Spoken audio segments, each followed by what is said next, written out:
Esta cuestión del origen del hombre es realmente muy discutible, muy espinosa.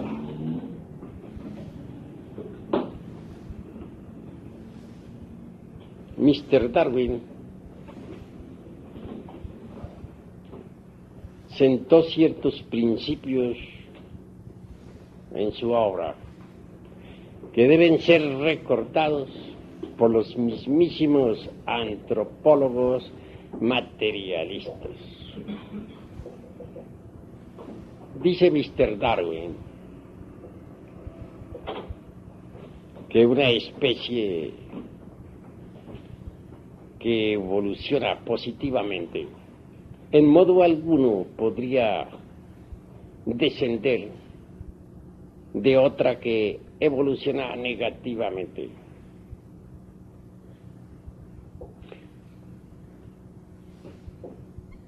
También afirma Mr. Darwin que dos especies similares pero diferentes pueden referirse a un antecesor común, pero nunca la una vendría de la otra.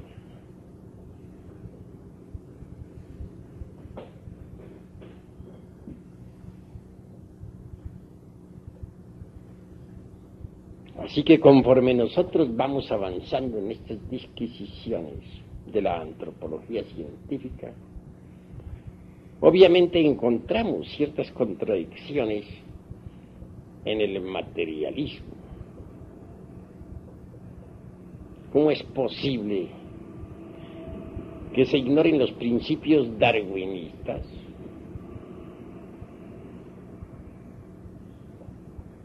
¿Cómo es posible que aún hoy en día haya quienes piensen que el hombre viene del mono?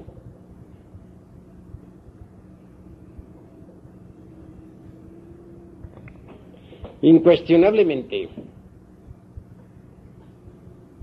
los hechos están hablando por sí solos. Hasta ahora no se ha encontrado jamás el famoso eslabón perdido. ¿Dónde está?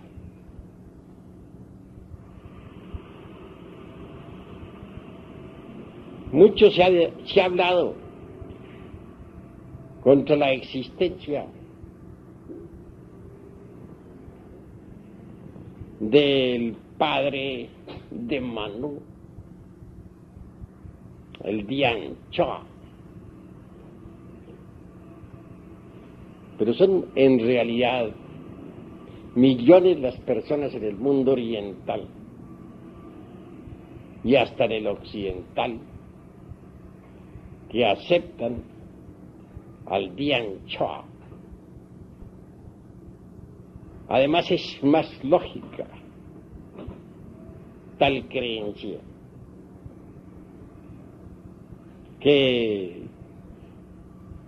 aquel hombre mono que Haeckel quisiera que existiese, pero que en realidad de verdad no pasó de ser más que una simple fantasía de su autor.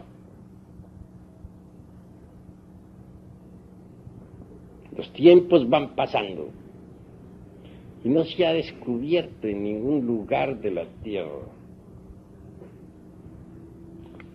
al famoso hombre mono. ¿Dónde estará? Un mono que razone, que piense, que tenga un lenguaje asequible a todo el mundo. ¿Cuál es?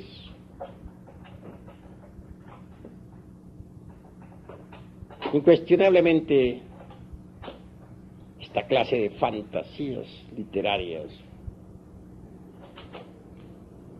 no sirven en el fondo absolutamente para nada.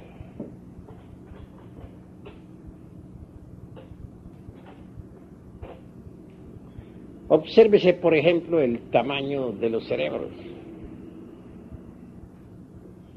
El cerebro de un gorila,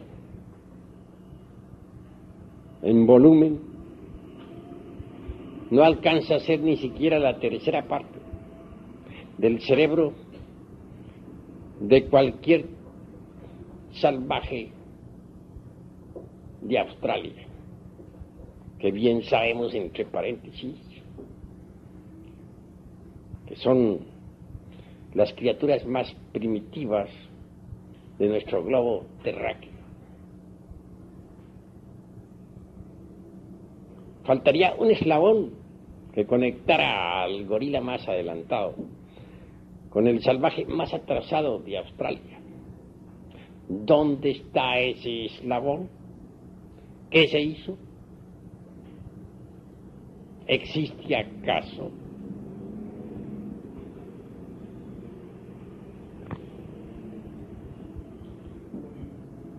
Indubitablemente, en el continente Lemur, durante la era mesozoica, surgieron los primeros simios, mas ¿cuál sería su origen? La gnosis afirma en forma enfática que determinados grupos lemúricos humanos se mezclaron con algunas bestias subhumanas para originar las especies de los simios. Claro, Haeckel en modo alguno se opuso jamás al concepto de que los simios habían tenido su nacimiento en Australia. Digo, perdonen ustedes, en Lemuria. Aceptó siempre la realidad de ese continente. Pero reflexionemos un poco. ¿En dónde estaba ubicada la Lemuria? En el Océano Pacífico, eso es obvio. Cubría una extensa zona de ese mar. A través de 10.000 años de terremoto, se fue sumergiendo poco a poco entre las embravecidas olas del océano. Mas quedaron restos de Lemuria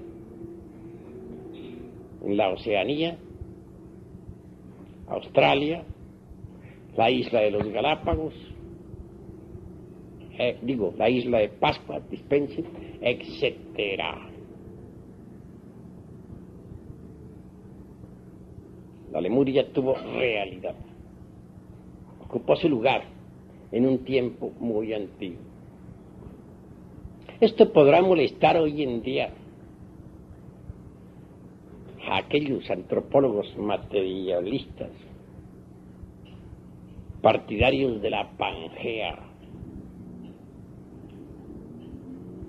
Se han embotellado tanto esos señores en su dogmatismo sobre la Pangea, que ni remotamente aceptarían la posibilidad de la Lemuria.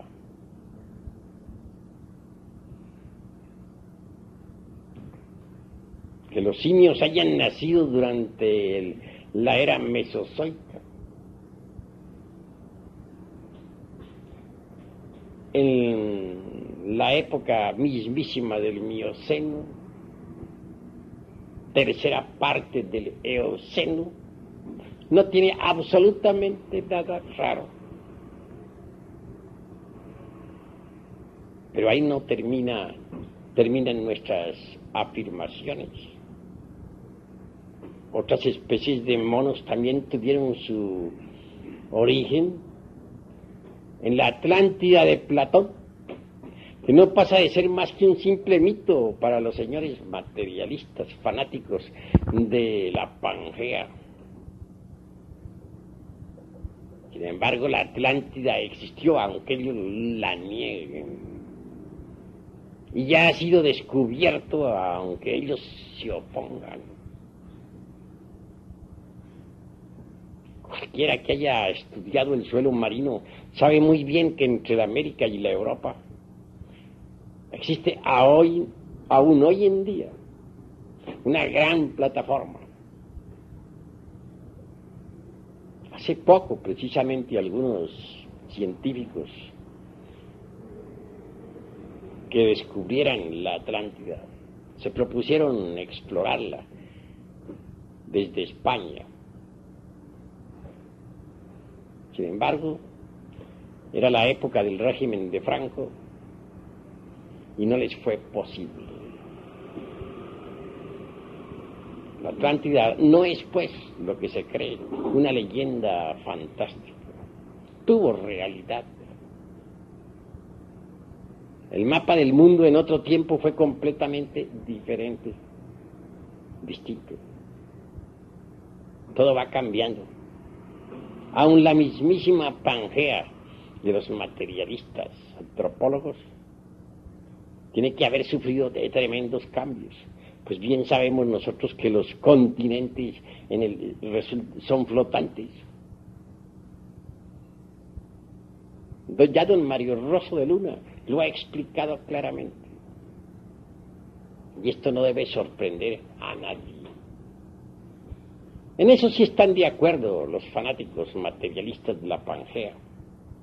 No lo niegan, mas les falta muchísimo todavía como para conocer las causas o motivos de tales flotaciones continentales. Yo creo que si ellos se leyeran a don Mario Rosso de Luna, cosa que lo considero bastante imposible, completarían mejor sus informaciones. Si pensamos en nuestra Tierra como un huevo, las yemas serían los continentes, sosteniéndose sobre una clara. Y entre la yema y la clara no faltan naturalmente sustancias, líquidos, elementos que la ciencia materialista hoy por hoy desconoce.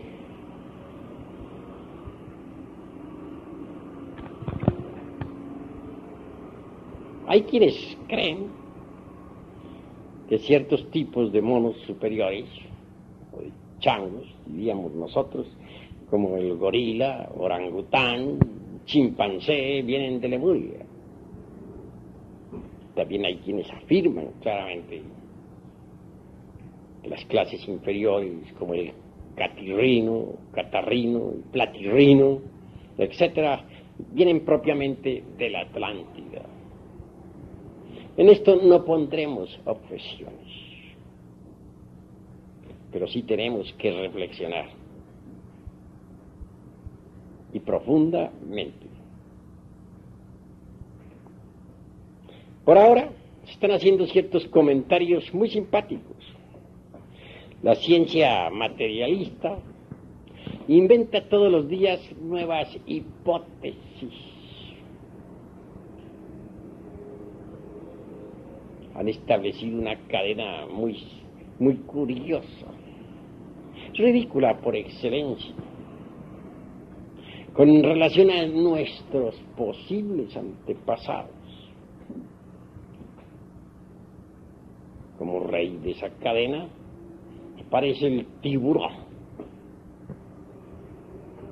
del cual descienden, según dicen los antropólogos materialistas, los lagartos. Ridícula teoría, ¿verdad? Solo concebible por mentes de lagartos realmente. Y prosiguen después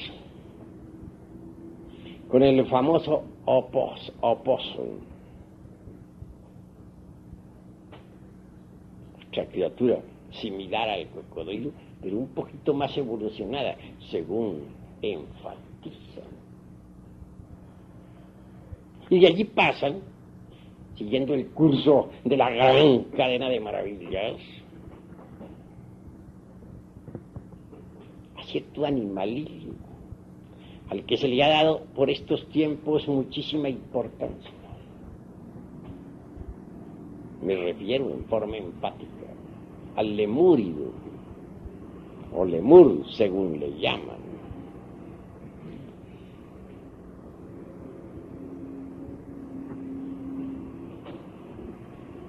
Le atribuyen una placenta discoidal, cuestión que es rechazada por los mismísimos zoólogos. Contradicciones tremendas encontramos en estos recovecos de la ciencia de la antropología materialista.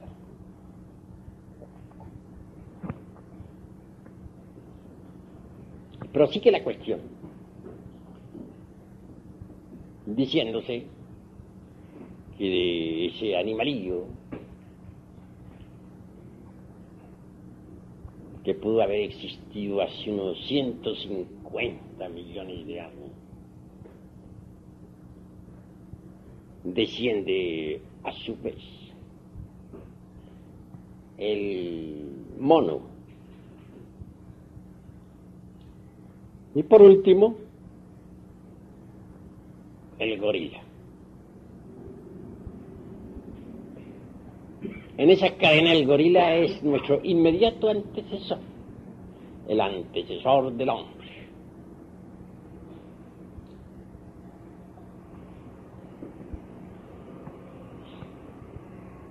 Algunos antropólogos, como decía en mi pasada conferencia, no dejan de meter en estas cuestiones al pobre ratón. Y hasta quieren incluirlo también dentro de esta cadena. ¿Cómo? ¿De qué manera? Ya no serían 7 los componentes, serían 8. Allá ellos y sus teorías. Afirman con un tono de sapiencia extraordinaria que el hombre era chiquitito, microscópico, es decir, tan pequeñito que hoy en día nos asombraríamos al verlo. Se basan en que el ratón es chiquito, pequeñito, que como nosotros también, según ellos, somos hijos del ratón. No sé en qué parte lo incluyan, posiblemente antes del lemurio o después del lemurio. Fuimos creciendo hasta llegar a la estatura y altísima civilización y perfección extraordinaria que hoy tenemos. Válgame Dios y Santa María. Hoy en día el ratón pasa a ocupar los primeros puestos en las conferencias públicas. Y si así continúan las cosas, dentro de algún tiempo el gobierno tendrá que prohibir la matanza de ratones. Porque, pues, que son, según ellos, nada menos que nuestros antepasados.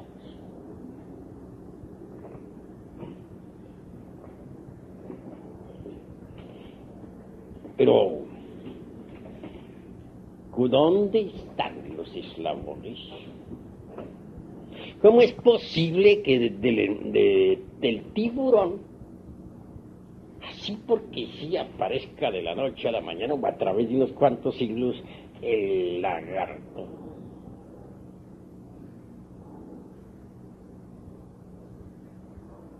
Han pasado millones de años y los tiburones siguen tranquilos. Y nunca se ha visto que de una especie de tiburones, sea en el Atlántico o sea en el Pacífico, nazcan nuevos lagartos. Empezando, porque los lagartos, por lo menos los que yo he conocido, si no están demasiado civilizados todavía y andan por ahí por las calles inventando teorías, en realidad de verdad no se encuentran en el mar, sino en los ríos y en los lagos. ¿Conocen ustedes acaso alguna vez alguna especie de lagartos o cocodrilos surgiendo de las embravecidas olas del océano? Bien sabe todo el mundo que los lagartos son de agua dulce. Los hemos visto en los grandes ríos, y eso me consta. He visitado también los océanos. Nunca he visto o jamás he escuchado que pescador alguno haya pescado en pleno océano un lagarto. Pescaban tiburones, pero lagartos, ¿cuándo? Estamos hablando sobre hechos concretos, claros y definitivos. ¿Y dónde estarían el eslabón o los eslabones que conectaran al lagarto con el opossum?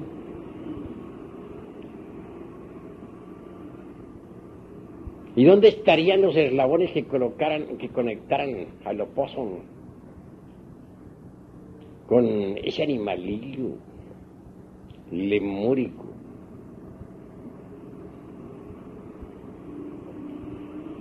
que, desprovisto de placenta, pero señalado por Haeckel como criatura con placenta discoidal?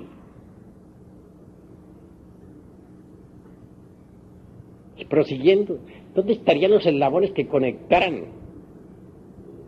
a tal criatura con el mono? Y por último, ¿dónde estarían los eslabones del mono con el gorila?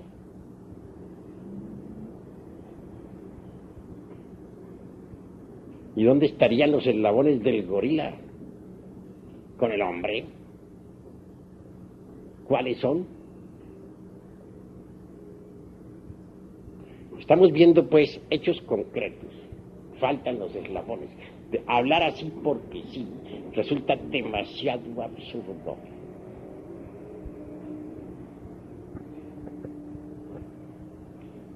Se ha hablado demasiado sobre el monerón, átomo del abismo acuoso, la primera pizca de sal en un océano silúrico, lleno de lodo en el fondo, y donde todavía no había sido depositada la primera capa de rocas. Pero, ¿cuál es el origen del monerón? ¿Podría acaso concebirse que algo tan extraordinario como el primer punto atómico del protoplasma, tan debidamente organizado y con construcción tan compleja, hubiera resultado del azar, del acaso?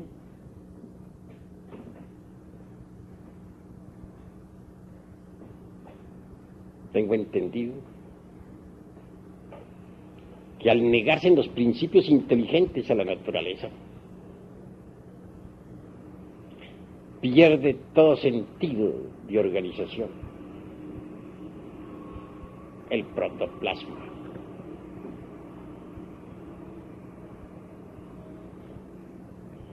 Los tiempos van pasando y la antropología materialista irá siendo destruida poco a poco.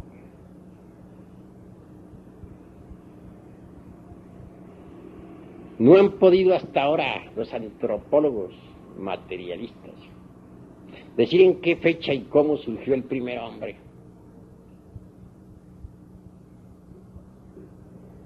Hipótesis, nada más. Y resultan bastante ridículas tales hipótesis. No tienen fundamentos serios.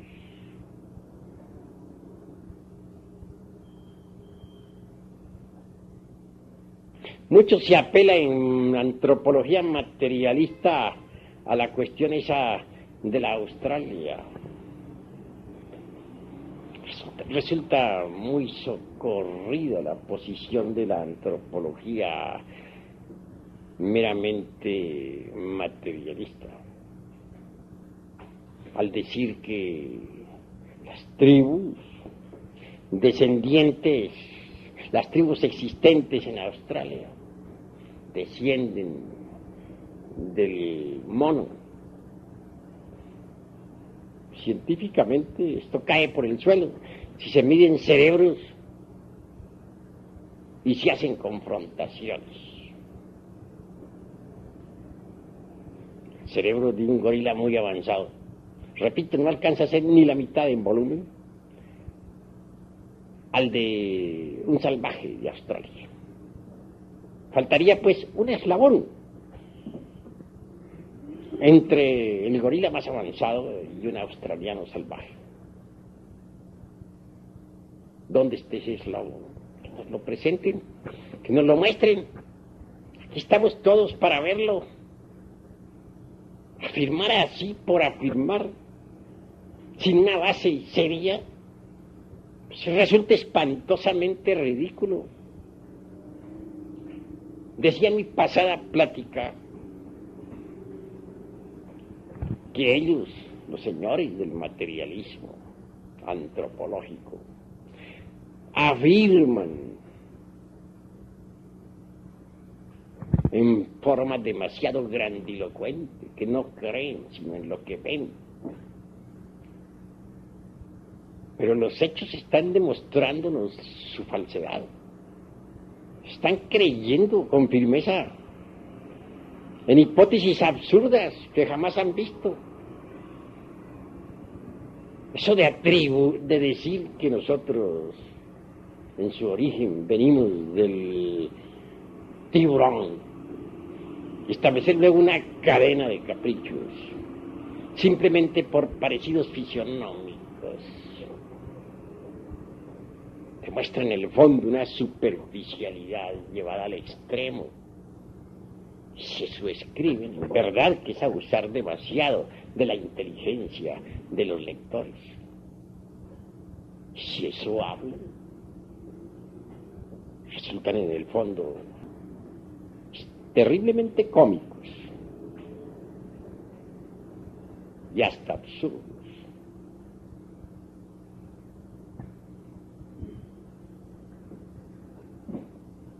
Que en la Lemuria, continente que posiblemente hoy pongan en tela de juicio los fanáticos espantosos de la Pangea, se hayan mezclado seres humanos con bestias, no lo ponemos en tela de duda. Resultaron de allí no solamente simios, sino múltiples formas bestiales que aún hoy en día tienen documentación, tanto en el este como en el oeste del mundo.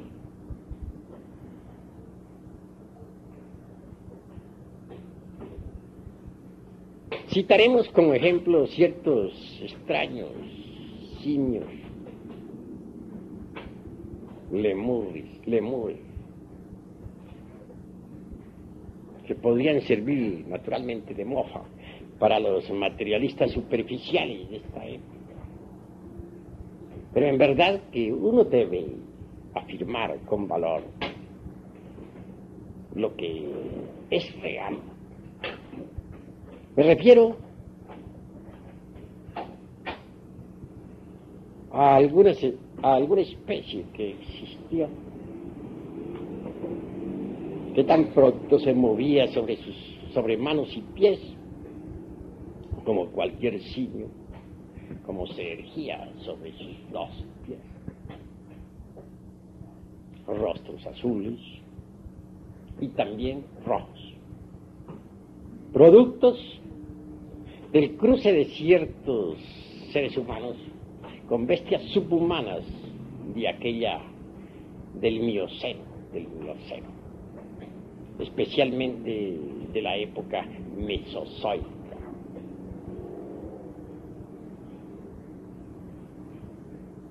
Que hablaban, así lo dicen las viejas leyendas, así se han dado, así encontramos datos en papiros y en muchos monumentos antiguos.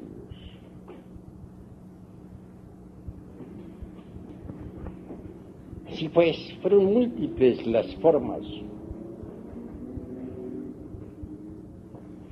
simiescas que surgieran en el viejo continente Mo.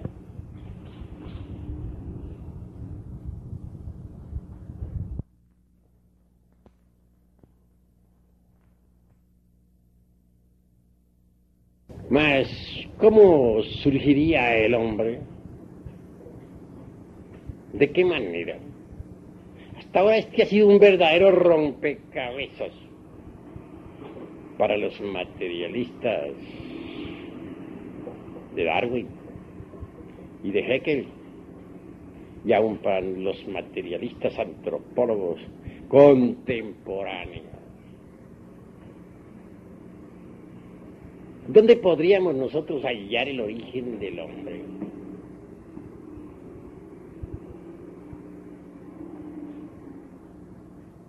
Incuestionablemente en el hombre mismo. ¿En qué otro lugar?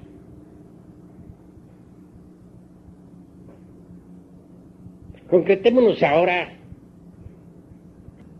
a Australia. ¿Qué es lo que dicen los antropólogos materialistas? Que las tribus australianas actuales tienen como ascendientes a los monos. Claro, no pueden probarlo, pero lo afirman. Lo creen, no lo han visto, pero lo creen.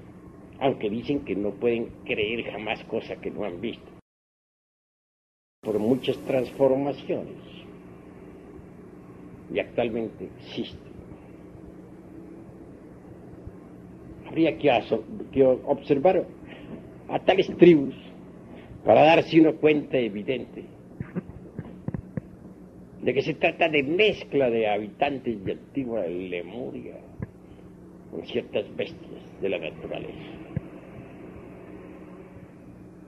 Por ejemplo, hay lugares en Australia donde es tan abundante el pelo en el cuerpo de las personas que parece más bien piel de bestias.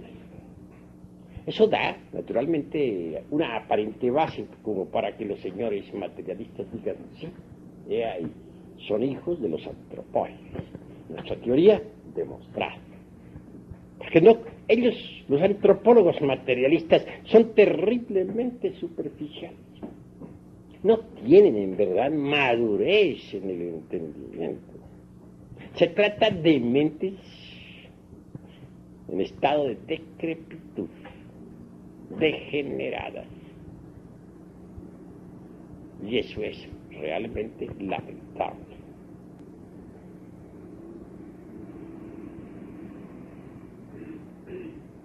Si queremos nosotros, en verdad, buscar el origen del hombre, tenemos que conocer a fondo la ontogenia. No sería posible conocer la filogenia, excluyendo a la ontogenia.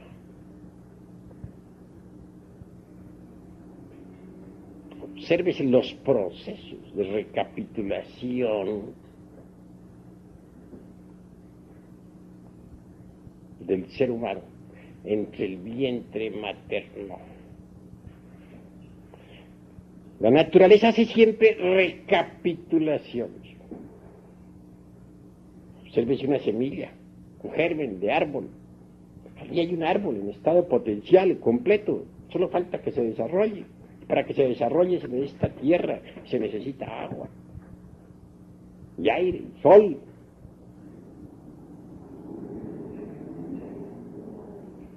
La naturaleza recapitula todos los procesos del árbol que sirvió de padre, dijéramos, para el germen que se ha de desarrollar. O en otros términos diríamos, la naturaleza recapitula en ese germen que ha de desenvolverse. Los procesos por los cuales pasó toda la familia de ese árbol, toda esa especie de árboles. Y van desenvolviéndose lentamente. Va creciendo lo mismo que crecieron los otros árboles, o el árbol del cual se desprendió tal germen. Hay siempre un proceso de recapitulación hoja tras hoja hasta que el árbol por último da fruto y semilla también, para que los otros árboles que nazcan hagan siempre las mismas recapitulaciones. Observemos cómo recapitula la naturaleza en el cosmos todas sus maravillas. Cada año vuelve la primavera, el verano, el otoño, el invierno. Es una recapitulación perfecta. Así también, repito, en el vientre materno hay recapitulación correcta de toda la especie humana. Allí está en el vientre materno todas las fases por las cuales pasó el ser humano, desde sus más antiguos orígenes. En primer lugar, nadie podría negar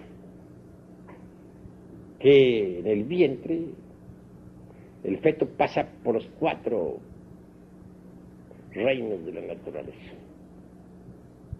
Primero, es piedra. Segundo, planta. Tercero, animal. Cuarto, hombre. Como piedra o como germen o corpúsculo, es inorgánico. Es el óvulo que se desprende del ovario y que va a unirse con la materia orgánica. La circulación conduce a tal óvulo hasta el fondo mismo de la materia orgánica para su desarrollo.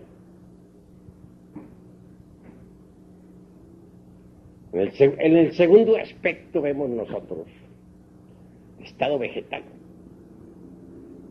una especie de zanahoria, redonda en su base, puntuda en su parte superior. Cuando se le estudia clínicamente parecería más bien como una cebolla, con distintas capas, entre las cuales hay un líquido maravilloso. Del ombligo de esa aparente cebolla pende la posibilidad del feto, como el fruto de una planta. He ahí el estado vegetal. Más tarde aparece la forma animal. Sí, el feto toma la forma del renacuajo. Y eso está completamente demostrado. Y por último, asume la figura humana. Hay 4 fases ahí. Una mineral, otra vegetal, otra animal y otra humana. Pero no se ha visto hasta ahora un mono por ahí. ¿A qué médico le consta? ¿A qué científico? Haber visto alguna vez la fase de antropoide.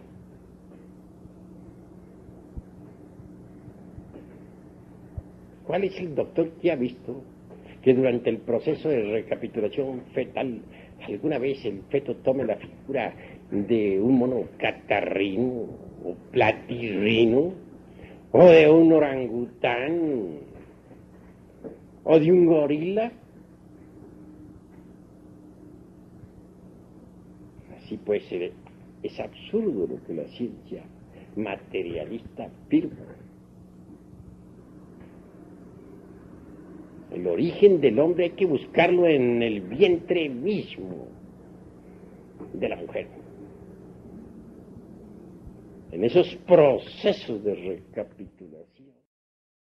150 millones de años. Obviamente, la única forma, o lo único que puede en estos momentos darnos a nosotros la razón y demostrarlo, será cuando aparezcan esos aparatos que actualmente se están haciendo experimentos. Uno de los experimentos se están haciendo en Italia y otro en los Estados Unidos, y ya se han obtenido muy buenos resultados. Se ha conseguido, por ejemplo, descomponer la imagen, las ondas sonoras correspondientes a Jesús de Nazaret y convertirlas en imagen. La imagen presentada fue muy correcta. Se sigue con esos experimentos.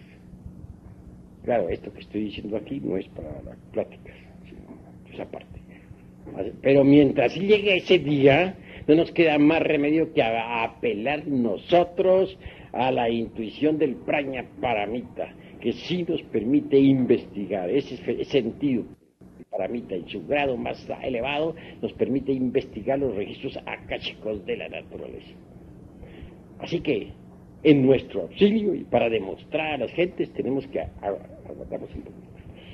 aguardar sencillamente que se perfeccionen los aparatos que en Estados Unidos e Italia en este momento se están perfeccionando.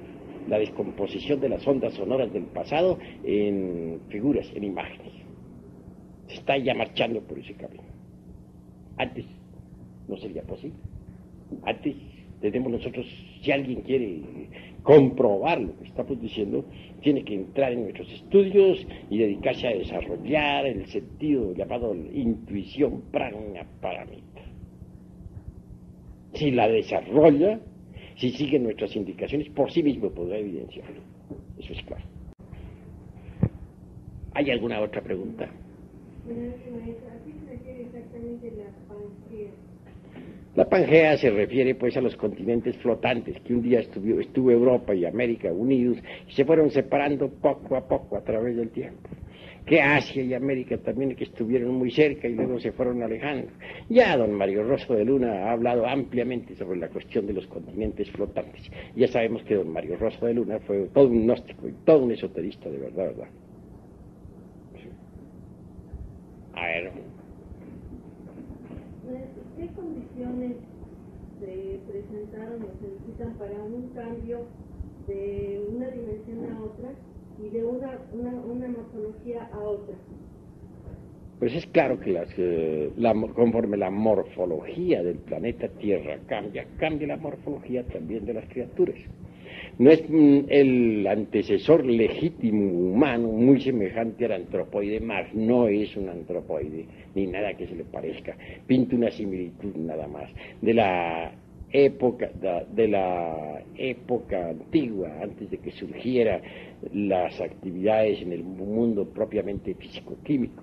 Es decir, de la época aquella de la cuarta dimensión, cuando se desenvolvía la vida animal en esa cuarta coordenada, pues pasó por cierta metamorfosis, conforme la Tierra también pasó, y resultó de ahí el hombre protoplasmático de la época polar. Ese hombre protoplasmático, a su vez, conforme la Tierra fue pasando por sus metamorfosis, conforme la Tierra fue cambiando su morfología, también fue cambiando él su morfología. Vienen en nuestro auxilio en este momento las tribus de la Australia. Su morfología guarda mucha relación con aquella isla que parece más bien un continente. Se encuentran en un estado bastante lamentable, por cierto. ¿Hay algo más? Según la estudia materialista, los registros más lejanos que encuentran es del orden de 35.000 años. Los vestigios de antropoides que pueden explicarse al hombre. Nosotros la distancia que tenemos marca es de 350 millones de años. Ahora bien, esos 350 millones corresponden a un hombre o a la etapa de evolución del hombre por las diferentes condiciones.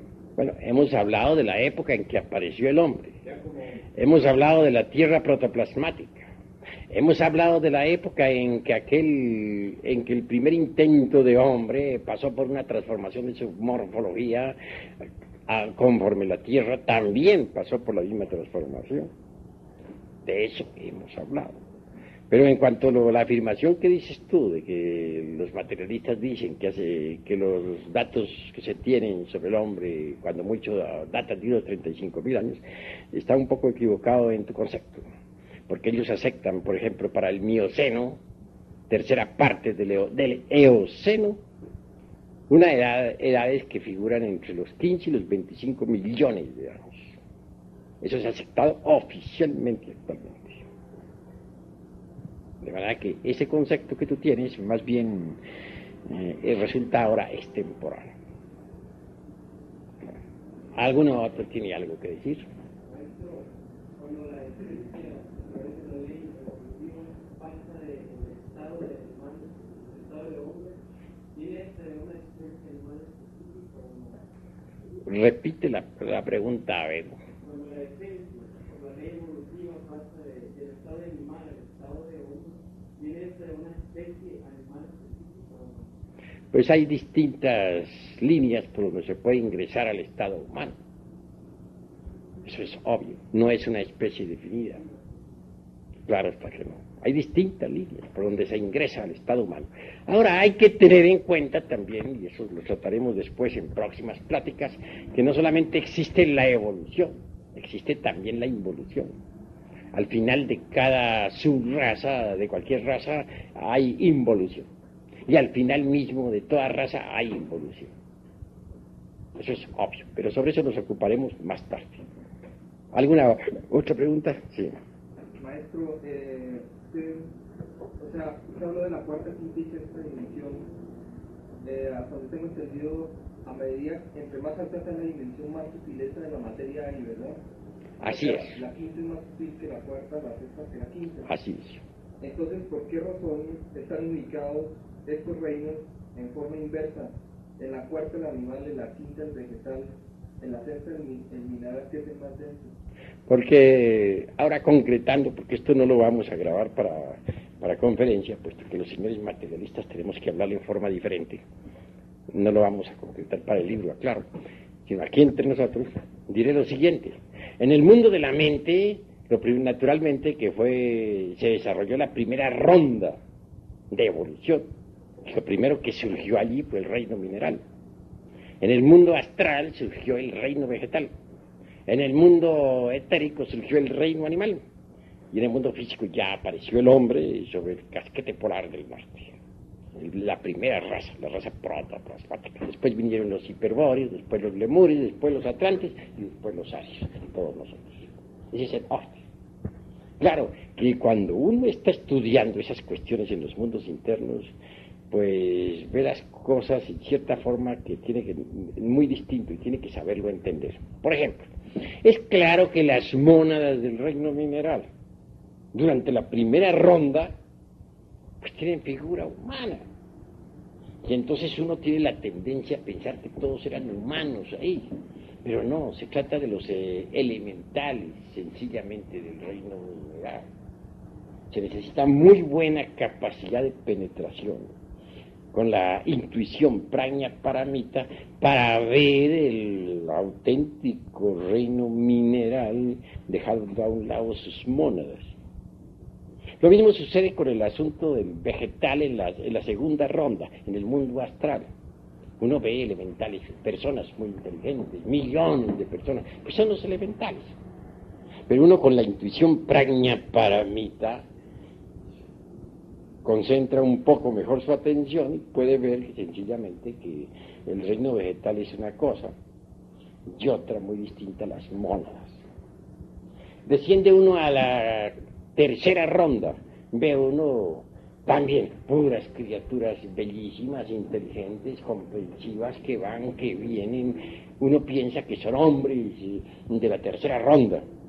No hay tal, son los elementales.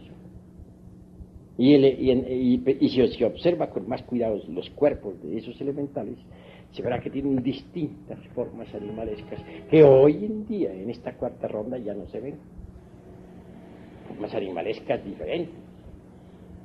Y por último, ya al final es cuando ve uno surgir una especie de, una criatura semejante, en realidad de verdad, al simio, pero no es un simio. Es similar, tiene cierto parecido, tiene algo que se asemeja al antropoide, pero no es antropoide.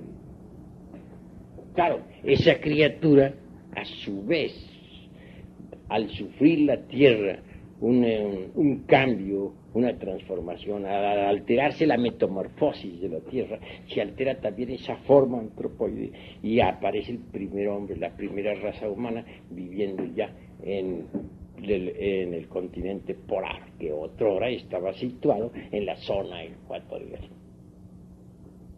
Y luego vienen las sucesivas transformaciones de la Tierra, o metamorfosis de la Tierra, que ha dado origen también a cambios en la raza humana, en la época hiperbórea, en la época lemúrica, Atlante y hasta nuestros días. Si se observa, cada raza humana está exactamente de acuerdo con el ambiente que se desarrolla y desenvuelve. ¿Este proceso evolutivo ocurrió o aún sigue ocurriendo? Pues todavía sigue ocurriendo. En la quinta ronda, en la sexta raza, habrá otro cambio de la morfología de la Tierra. Como secuencia o corolario traerá otro cambio en la raza humana. La sexta raza será muy distinta a la nuestra. Y la séptima también será completamente diferente a la nuestra. Es decir, la morfología de la Tierra y de las razas marchan en forma paralela.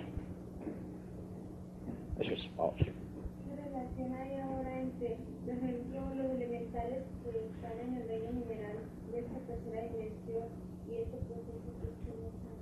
Bueno, los elementales que ahora están pasando por su estado de elementales en el mundo mineral, pues siguen ahí. Un día pasarán a ser vegetales, otro día pasarán a ser animales y al fin llegarán a ser humanos. Lo que sí veo son graves errores en parte de algunos. Hay quienes al ver, por ejemplo, las figuras humanas de las épocas, de las rondas precedentes, piensan sencillamente que esos eran hombres que iban descendiendo poco a poco, etcétera. Pero realmente nosotros tenemos que comprender que la mónada toma la figura humana siempre. Y no hay que confundir a la mónada con el hombre. El hombre es algo que tiene que autocrearse. Todavía no existe realmente el hombre. Hay unos cuantos hombres, los demás son animales intelectuales. Aún hoy en día. Esa es la cruda realidad de los seres. Habla. Y lo que viene de las dimensiones, entonces es cierto la teoría maya que dice en el Popol Vuh, que los dioses experimentamos varias formaciones, dioses de la ave, del madero, etc. Varias formas, pero que no reconocían su origen, hasta que por fin Dios un nombre que reconoció su propio origen. Digo, ¿tiene relación con eso, maestro? Bueno, en este preciso, eso se sale del tema. Es claro que los dioses tomaron figura de hombres, pero eso se sale del tema, ¿no? Estamos estrictamente ciñéndonos a la cuestión del temar. Ahorita no estamos estudiando en este momento otras culturas ni nada. Ahora nos ceñimos estrictamente a la cuestión de la antropología científica, porque los hermanos necesitan prepararse primero en antropología científica antes de que puedan tratar el asunto de culturas, tradiciones, etcétera, etcétera. Vamos a ver cómo se van a preparar en antropología científica. Eso sí, puedo decirles sencillamente que los seres humanos en las rondas precedentes, o mejor dicho, las mónadas en las rondas precedentes tomaron figuras humanas. En cuanto a los dioses han existido en todas las rondas.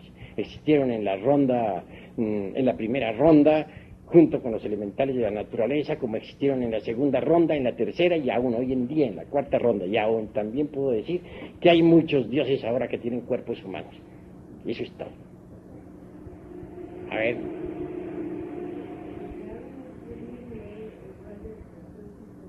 ¿Cómo? Bueno, ahora no estamos en rayo de creación. Háblame de antropología científica. A ver, otro ya. Tengo entendido que en la ciencia de los hombres, o sea, la ciencia materialista, ellos dicen que el hombre es primero mineral, después el hombre es su formación, nosotros al formarnos, usted hizo relación de eso, es que el hombre realmente al formarnos se forma primero como mineral, después como vegetal, después como animal y después pasa a humanoide en su formación, en el momento en que el sexo se forma, maestro. ¿Es así? Pues tal como lo hemos planteado, ellos tienen que reconocerlo porque así es. Pero sucede que no se concentran, no ponen la debida atención en esos procesos de recapitulación fetal que son tan importantes. Téngase en cuenta que, como les digo, la ontogenia es la base misma para conocer la filogenia. Ellos andan buscando el origen del hombre fuera de sí mismos y están completamente equivocados.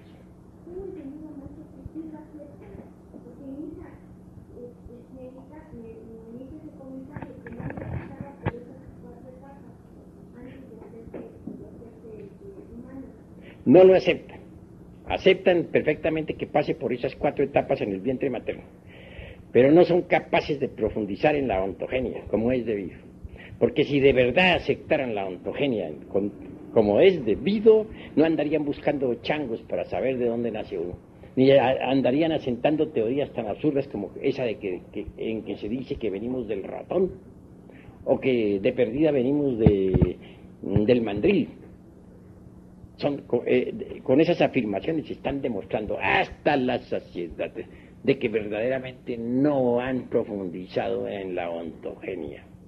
No sería posible, repito, conocer la filogenia si no ahondamos en los misterios de la ontogenia. Eso es lo que les está pasando a ellos, a los científicos materialistas.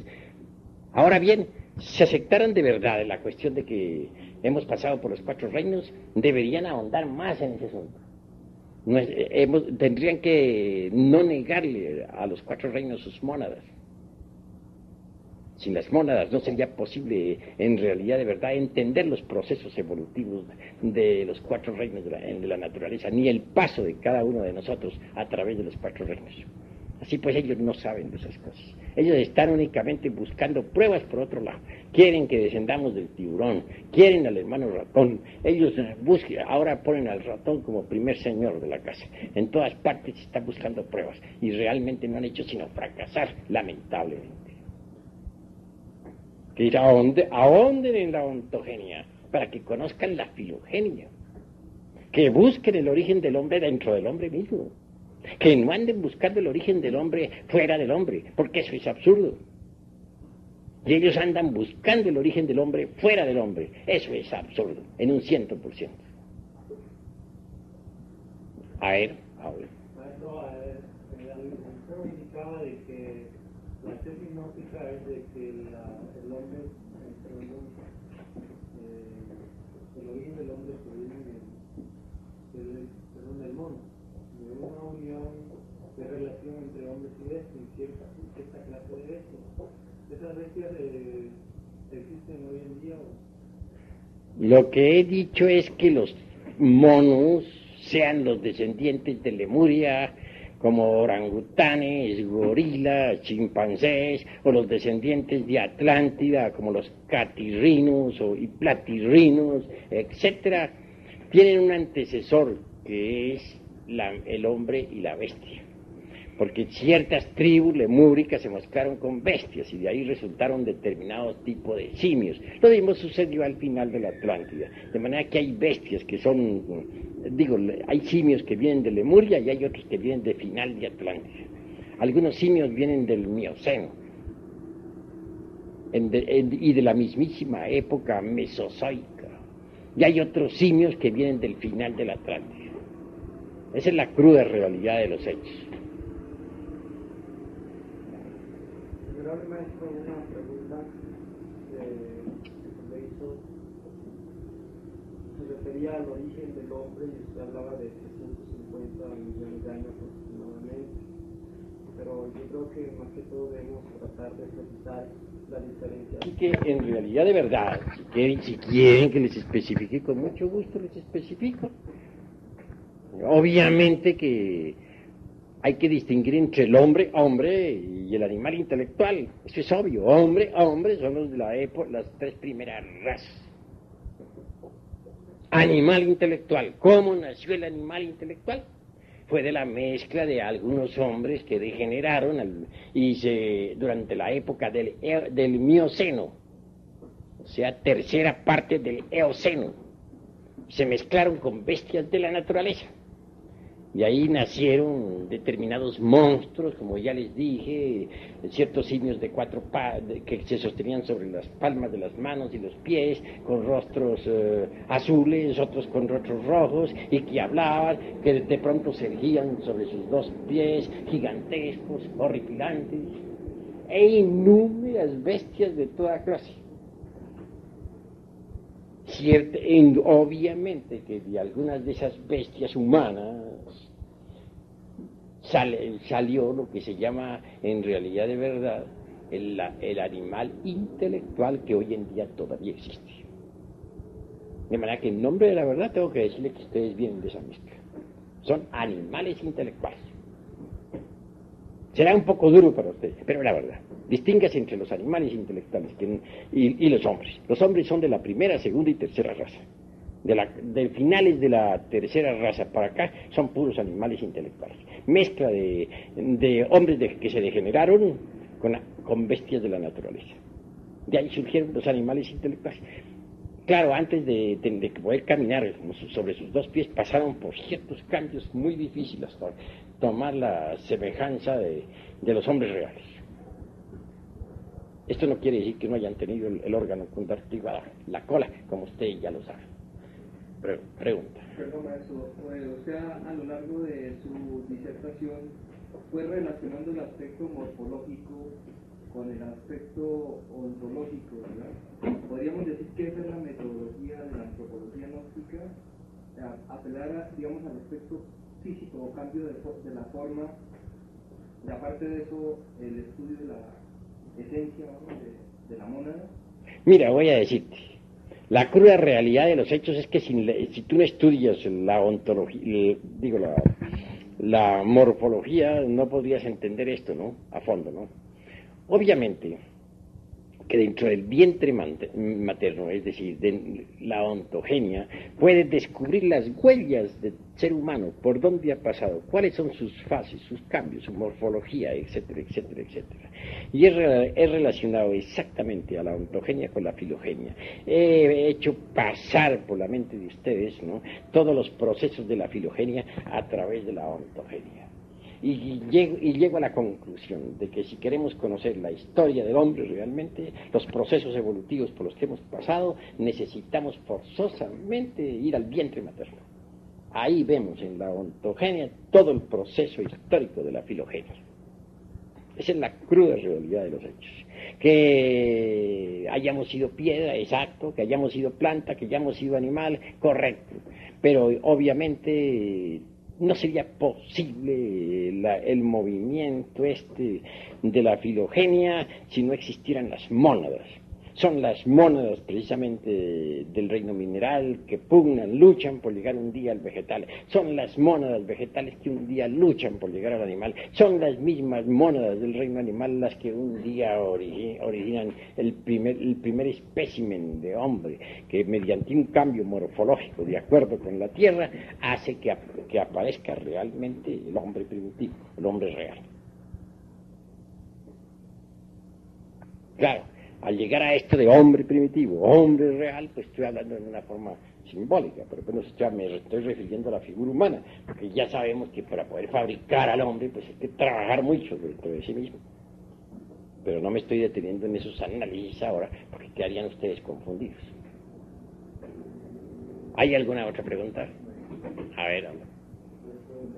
La primera, con respecto al nuevo dato que dio o aclaró, respecto a que nosotros venimos realmente de una mezcla con animales en la raza anterior, que nos tomamos una forma animalesca, que nos fuimos parando, Yo hay una pregunta, maestro. Todos estos cuerpos que se dejaron, se perdieron, se enterraron, ¿no serán los que está tomando la antropología materialista para dar por sentada la tesis de la aparición del hombre?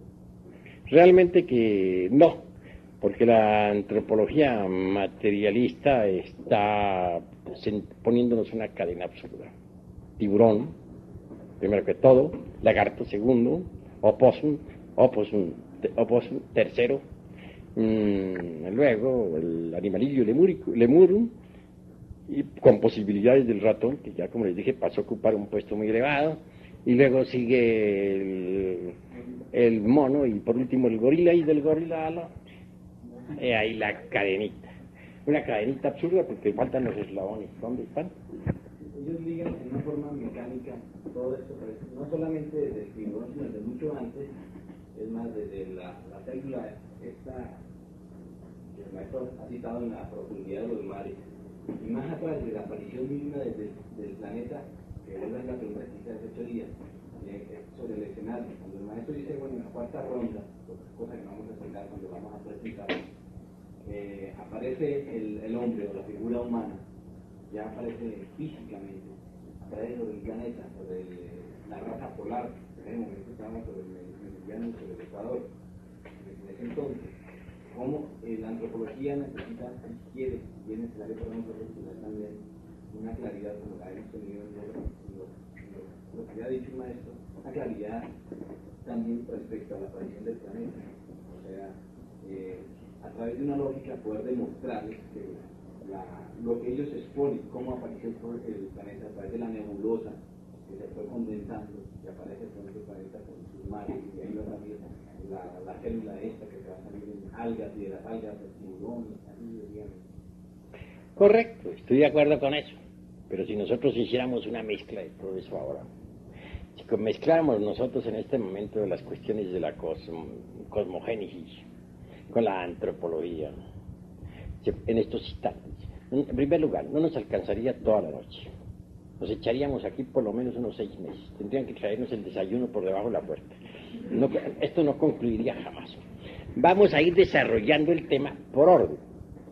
Incuestionablemente habrá necesidad de ir desglosándolo, eso que tú afirmas, pero lo vamos haciendo con una didáctica, poco a poco, porque entre paréntesis estamos queriendo dar forma a un libro. Estas conferencias se irán reuniendo en forma de libro, y ese libro saldrá a la luz pública. Debe llevar, por lo tanto, una didáctica.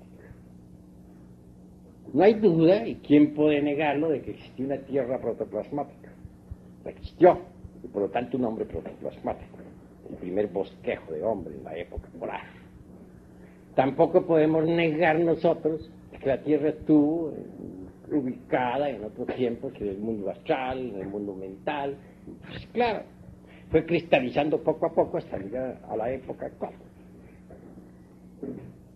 Por eso se dice que primero fue el fuego. El fuego se transformó en aire. Fuego, cuando la tierra fue mental. Se transformó en aire cuando la tierra fue astral. Se transformó en agua cuando la tierra fue etérica. Se convirtió en física cuando la tierra condensó físicamente. Cuando apareció el cuarto elemento, que se llama materia física. Pero esa materia física vino surgiendo desde esas regiones, como ya les decía a ustedes, desde el Iliáster hasta la región meramente tridimensional de...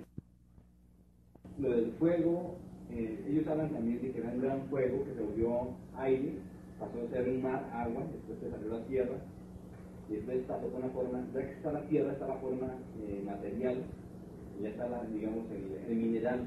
Después sale el vegetal con las algas, ya saben que no es cierto, maestro, porque también es la edición, las algas son los animales, y después el animal sale de la forma humana, aunque un poquito, no muy derecho, un poco chueco, pero tienen una edición de la real evolución del hombre. Pues voy a decirte una gran verdad. Hemos investigado profundamente el materialismo histórico y sabemos lo que es esa ciencia. Lanzan hipótesis sin fundamento alguno. ¿Quién podría negar que primero es el fuego? Para eso no se necesita estudiar esoterismo. El fuego es lo fundamental, solamente que ellos lo hacen dependiente por allá de los rincones de la nebulosa. Ollas donde se cocina, donde hay fuego, hornos ardientes de donde salen mundos. ¿Pero quién los enciende? ¿Quién enciende esos hornos? ¿Y por qué tienen que salir allí? Nada saben sobre esas cosas.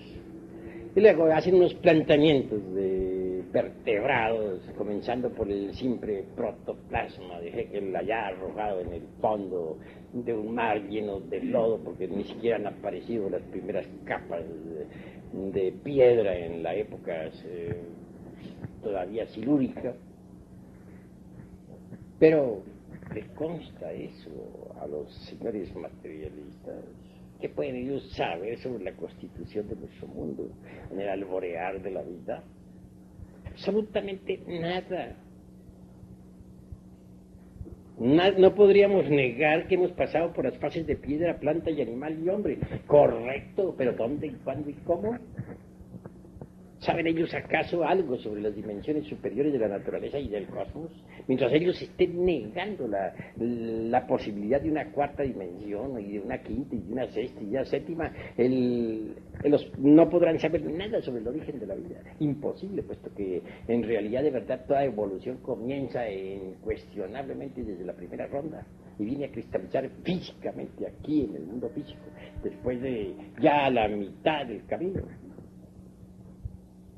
Digo a la mitad del camino porque en la cuarta ronda es la mitad del camino, en la quinta todo vuelve a ser etérico, en la sexta vuelve a ser astral, en la séptima vuelve a ser mental. Y solamente es aquí ya en la cristalización de las formas donde intervienen ellos para tratar de inventar sus teorías. ¿Por qué no intervienen antes? ¿Por qué no investigan en la vida desde el alborear mismo de la existencia? Por lo tanto, ellos marchan por el camino del error. La primera raza, decimos nosotros, hombre auténtico. Eran figuras humanas, pero realmente en el fondo eran animales intelectuales todavía. No habían fabricado su cuerpo mental, ni su cuerpo astral, ni su cuerpo ni causal. Obviamente eran simplemente animalillos que habían cristalizado con una transformación morfológica, animales con figura de hombres. Pero claro, al lado de esa gente de la primera raza vivían hombres verdaderos, todos los pitris lunares, todos los agnisvatas, etcétera, etcétera, etcétera. Criaturas inteligentes, conscientes, que gobernaban al universo. Y siempre ha habido dos clases. Ahora precisamente tenemos nosotros la humanidad, pero eso no significa que no haya maestros de la logia blanca que estén poblando la tierra. Eso es obvio. A ver.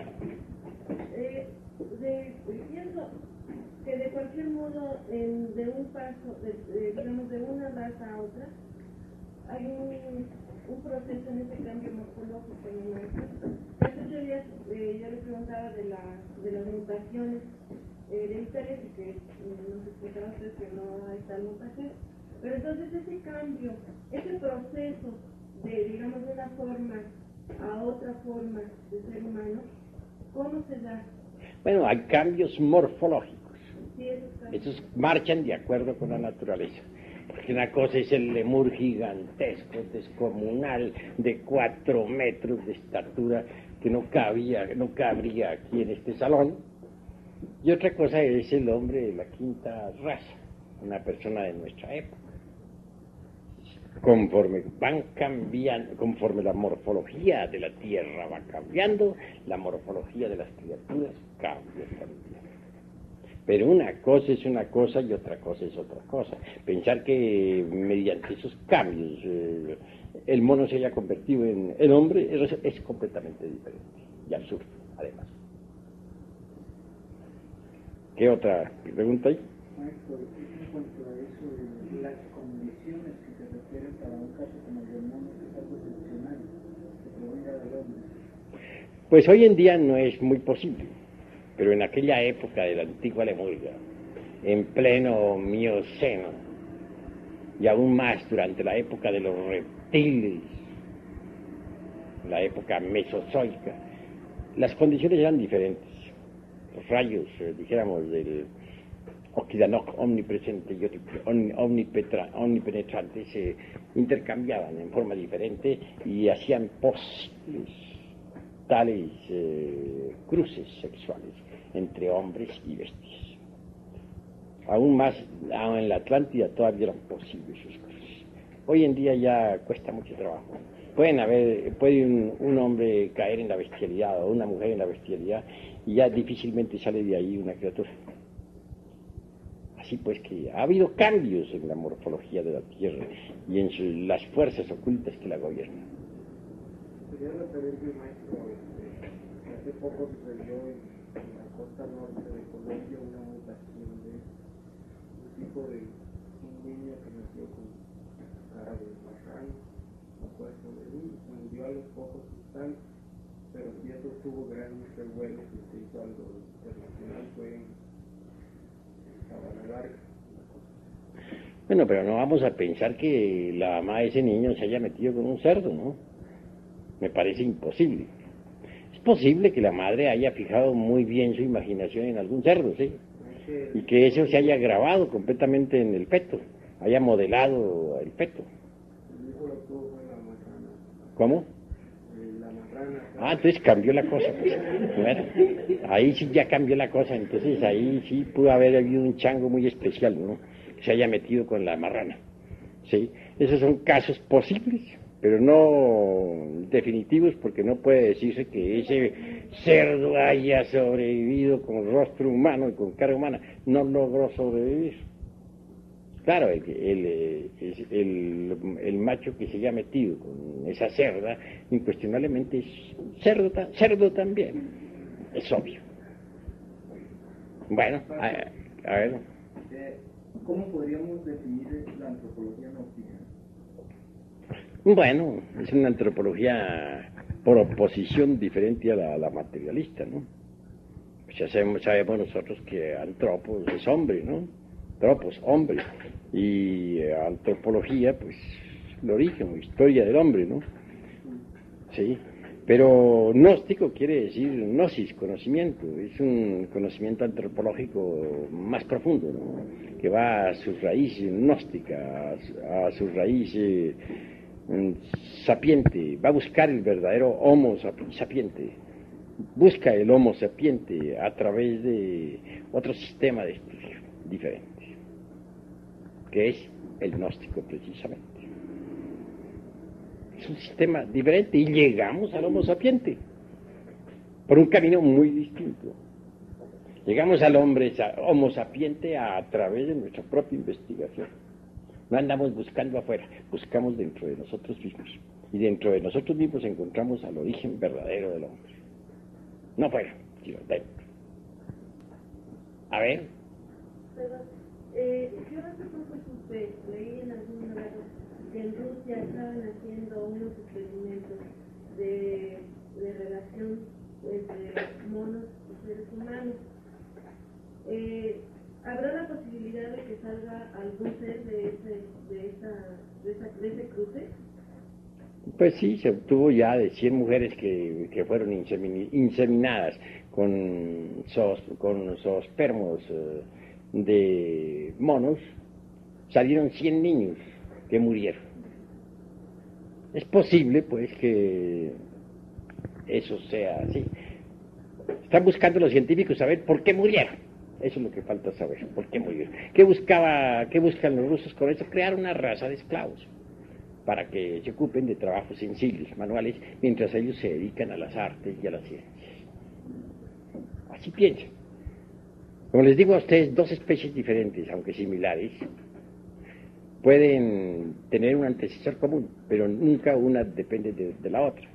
Más otro caso muy distinto es que se cruce sexualmente un antropoide con un ser humano. Como quiera que son similares, es posible que nazcan las criaturas. Y sí nacieron 100, pero murieron inmediatamente.